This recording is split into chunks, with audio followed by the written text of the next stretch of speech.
শিৱসাগৰীয়া হিচাপে সমগ্ৰ অসমবাসীক আমি দিব বিচাৰোঁ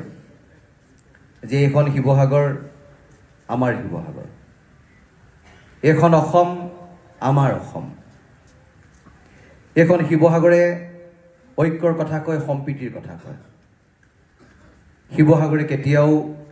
ধৰ্মান্ধতাৰ কথা নকয়, শিৱসাগৰে কেতিয়াও বিভেদৰ কথা নকয়,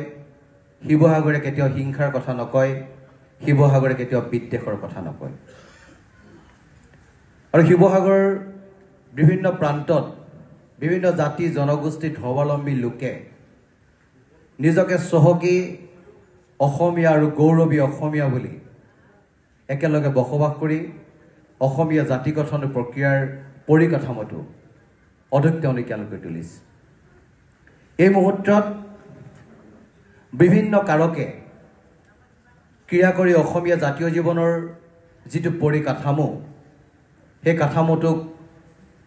থুনুকা কৰিবলৈ প্ৰয়াস কৰিছে। প্ৰয়াস যে এতিয়াই হৈছে তেনেকুৱা নহয়। বিভিন্ন সময়ত বিভিন্ন ক্ষেত্ৰত অসমীয়া জাতি গঠন প্ৰক্ৰিয়াৰ যিটো পৰিকাঠামো সেইটো আৰু অসমীয়া জাতীয়তাবাদৰ যিটো স্বৰ্ণীল আৰু বৰ্ণিল ইতিহাস,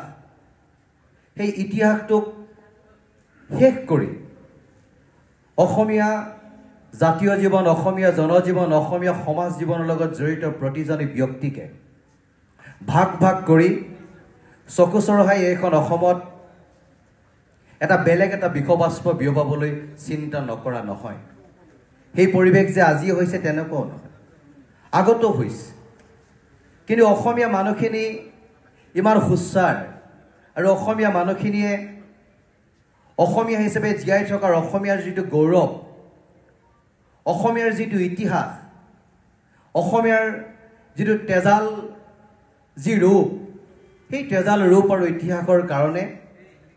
বহুতো ব্যক্তি ইয়াত থমকি ৰ'বলগীয়া হৈছে আৰু বহুতে ভাবিবলৈ বাধ্য হৈছে যে অসমীয়া জাতিৰ যিটো গাঁথামো, অসমীয়া জাতিৰ যিটো গঠন প্ৰক্ৰিয়া, সেই প্ৰক্ৰিয়াত আমি দেখোন কুঠাৰঘাত কৰিব পৰা নাই। সেইকাৰণে যিসকলে ব্যক্তিয়ে এই কাণ্ড কাৰখানাবিলাক কৰিবৰ কাৰণে অহোপুৰুষাৰ্থ কৰি আছে, ন্যস্ত স্বাৰ্থ সিদ্ধিৰ কাৰণে যিবিলাক কাণ্ড কাৰখানা কৰি আছে, সেই কাণ্ড কাৰখানাখিনিৰ পৰা তেখেতলোক বহুদূৰ আঁতৰি গৈছে। কিন্তু পুনৰবাৰ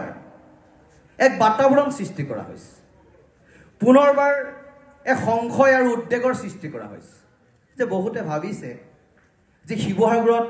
এক বেলেগ এটা পৰিৱেশ সৃষ্টি হৈছে। কিন্তু আমি শিৱসাগৰীয়া হিচাপে জানো যে শিৱসাগৰত সেই ধৰণৰ পৰিৱেশ কোনো কাৰণত সৃষ্টি হোৱা নাই। আৰু আমি শিৱসাগৰীয়াই সেই ধৰণৰ পৰিৱেশক আমি প্ৰশ্ৰয় নিদিওঁ। আমি সকলো মানুহে এইখন শিৱসাগৰ, এইখন অসমত গৌৰৱী অসমীয়া হিচাপে জীয়াই থকাটো বিচাৰোঁ। গতিকে ইয়াৰ মাজত যদি কোনোবাই ভাঙোন্মুখী চিন্তা চেতনাৰে কিছুমান কাম কৰিব বিচাৰে, সেইবিলাকৰ পৰা আমি আঁতৰি আহোঁ। গতিকে সেইকাৰণেই আজি সভাখন আমি আয়োজন কৰিছোঁ। আৰু সভাখন আয়োজন কৰাৰ গুহাৰ্থটো এইটোৱেই যে আমি ভাতৃত্ববোধ আৰু সমন্বয়েৰে অসমীয়া জাতি গঠন প্ৰক্ৰিয়াৰ পৰিকাঠামোটো পুনৰ টনকিয়াল কৰিব বিচাৰোঁ। আমি চাওলুং চুকাফাৰ যিটো সমাজবাদ আৰু সাম্যবাদৰ যি নীতি, সেই নীতি আমি সমাজখনত প্ৰতিষ্ঠা কৰিব বিচাৰোঁ। শংকৰদেৱে সাংস্কৃতিক দলেৰে অসমীয়া জাতি গঠন প্ৰক্ৰিয়াৰ যিটো পৰিকাঠামো আটাইতকৈ টনকিয়ালৈকে বান্ধি থৈ গ'ল, সেই পৰিকাঠামোটো আমি পুনৰ শক্তিশালী কৰিব বিচাৰোঁ। আৰু এই শক্তিশালী কৰি অসমীয়া মানুহখিনিয়ে জাতি বৰ্ণ ধৰ্ম নিবিয়াকে নিজকে চহকী অসমীয়া জাতি বুলি কৈ আগবাঢ়ি যোৱাৰ পৰিৱেশ আমি ৰচনা কৰিব বিচাৰোঁ। স্বাধীনোত্তৰ কালৰ পাছত সমগ্ৰ ভাৰতবৰ্ষই স্বাধীনতা লাভ কৰাৰ পাছত ভাৰতৰ বিভিন্ন প্ৰান্তত থকা জাতি জনগোষ্ঠীৰ উপজাতি মানুহে নিজকে স্বাধীনতা লাভ কৰিলে বুলি আনন্দ উল্লাসেৰে জয়গান গাইছিল। কিন্তু অসমীয়া জাতিটোৰ কাৰণে এটাই দুসময়, এটাই পৰিহাস যে সেই সময়তো অসমীয়া মানুহখিনিয়ে স্বাধীনতা লাভ কৰাৰ পাছতো আমি যেন বহুখিনি ক্ষেত্ৰত পিছ পৰি লৈছোঁ, আমাক যেন শোষণ কৰিছে, আমাক যেন নিষ্পেষিতৰ হাৰিত থৈছে। সেইকাৰণে পুনৰবাৰ ৰাজপথত আন্দোলন কৰিবলগীয়া হ'ল। জাতিটোক বছৰৰ কাৰণে পুনৰ এখন সংগ্ৰামৰ অৱতাৰণা কৰিবলগীয়া হ'ল। জাতিয়ে নিজৰ বাট নিজেই ল'বৰ কাৰণে এখন সংগ্ৰামৰ পৃষ্ঠপোষকতা কৰা হ'ল আৰু সেই সংগ্ৰামৰ পৃষ্ঠভূমিত সেই পৃষ্ঠপোষকতাত জাতিটোক বচোৱাৰ স্বাৰ্থত 6 বছৰীয়া অসম আন্দোলন হ'ল সেই অসম আন্দোলনত 855 জন শ্বহীদ হ'ল আৰু সেই আন্দোলনত অসমৰ বিভিন্ন প্ৰান্তৰ বিভিন্ন ধৰ্মাৱলম্বী লোকে অংশগ্ৰহণ কৰিলে এই কাৰণে যে এইখন অসম আমাৰ অসম এইখন অসমৰ প্ৰতিটো সম্পদৰ ওপৰত অসমীয়া থলগিৰি ৰাইজৰ অধিকাৰ থাকিব লাগিব দপদপনি থাকিব লাগিব ৰাজনৈতিক অধিকাৰ যাতে আমাৰ পৰা কোনো কাঢ়ি নিব নোৱাৰে তাৰ কাৰণে ৰাইজ সজাগ আৰু সচেতন হ'ব লাগিব সাংস্কৃতিকভাৱে আক্ৰমণ কৰি অসমীয়া সংস্কৃতি যাতে শেষ কৰি দিব নোৱাৰে তাৰ কাৰণে ৰাইজ সজাগ হ'ব লাগিব তাৰ কাৰণে অসম আন্দোলন হ'ল চৰকাৰ বনালো একো নহ'ল সেই 800 জন শ্বহীদৰ কেঁচা তেজৰ বিনিময়ত যিখন সংগ্ৰামৰ পাতনি মেলা হ'ল সমস্যা হৈয়ে ৰ'ল আৰু 1971ত এটা কৰ্তব্য হিচাপে লৈ এখিনি মানুহক আইনী নাগৰিক হিচাপে স্বীকৃতি প্ৰদান কৰি সেই সংগ্ৰামখনৰ শেষ কৰা হ'ল চুক্তি হ'ল চুক্তিৰ দফাবিলাক চুক্তিত থাকি গ'ল কাৰ্যকৰীকৰণ নহ'ল এতিয়া আমাৰ কথাটো হ'ল যি সময়ত অসম আন্দোলনত অসমৰ সৰ্বত্ৰ ৰাইজে জাতি বৰ্ণ ধৰ্ম নিৰ্বিশেষে জাতিটোক বচোৱাৰ কাৰণে সংগ্ৰাম কৰিছিল সেইখন অসমত পুনৰবাৰ জনগোষ্ঠীয় সংকীৰ্ণ চিন্তা চেতনা ধৰ্মান্ধতা সাম্প্ৰদায়িকতাবাদ উগ্ৰ চিন্তা চেতনাৰ জানো ক্ৰিয়া কৰিবলৈ আমি দিব পাৰিম আমি অসম চুক্তিখন ৰূপায়ণ হ'ব লাগে বুলি আমি আন্দোলন কৰিবলগীয়া হৈছে যিখন চৰকাৰে সেই চুক্তিখনত স্বাক্ষৰ কৰি থৈ গুচি গ'ল সেই চৰকাৰখনে চুক্তিৰ সেই দফাবিলাক কাৰ্যকৰীকৰণ নকৰিলে আৰু যিসকল ব্যক্তিয়ে অসম আন্দোলনৰ পোষকতা কৰি অসম আন্দোলন কৰি চুক্তিত স্বাক্ষৰ কৰাৰ পিছত চৰকাৰ গঠন কৰিলে তেখেতলোকক সেই সমস্যাবিলাকৰ প্ৰতি পিঠি দিলে আৰু ফলশ্ৰুতিত অসমৰ সেই দীৰ্ঘদিনীয়া যি সমস্যা অসমীয়া জাতিয়ে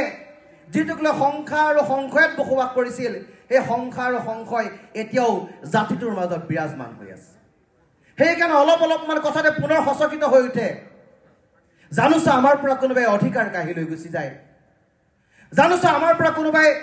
ৰাজনৈতিক অধিকাৰ কাঢ়ি লৈ গুচি গৈ দিছপুৰৰ মস্তত দখল কৰে আমাৰ সাংস্কৃতিকভাৱে নিষেধ কৰি বেলেগ এটা সংস্কৃতি ইয়াত প্ৰাদুৰ্ভাৱ কৰিব নেকি তাক লৈ প্ৰশ্নবোধক চিন আহে আমাৰ সংশয় হয় যে এখন অসমত অসমীয়া হিচাপে জীয়াই থকাৰ পৰিৱেশ ৰচনা নহ'ব নেকি তাক লৈ সংশয় হয়